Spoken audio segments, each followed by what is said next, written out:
Hello YouTube family, नमस्ते, प्रणाम, जय माता दी, हर हर महादेव। कैसे हैं आप लोग? उम्मीद करते हैं कि आप लोग बहुत ही अच्छे होंगे, बहुत ही मस्त होंगे।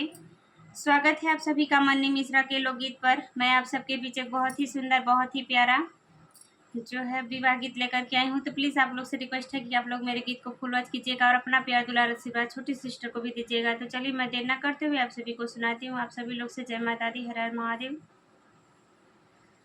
सोने के पात्र बाबा तिलक चढ़ायो, गंगा में पौआ पखारे हो। सोने के पत्र बाबा तिलक चढ़ाए, गंगा में पौआ पखारे हो। पौआ पखरी बाबा घर के लौटल, पौआ पखरी बाबा घर के लौटल। बेटी डेवढ़िया के ठाढ़े हो, बेटी डेवढ़िया के ठाढ़े हो।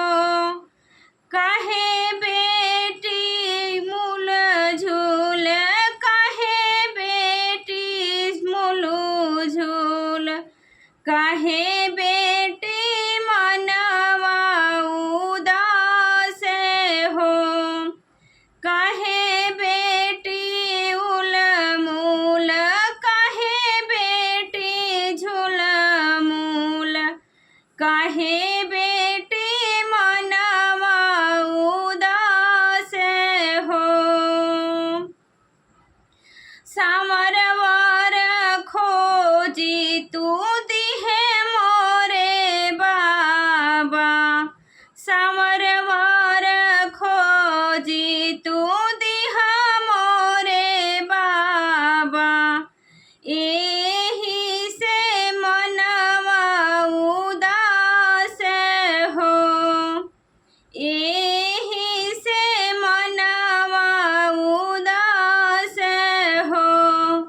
सावर सावर जिनकर बेटी हो, सावर है श्री भगवान हो।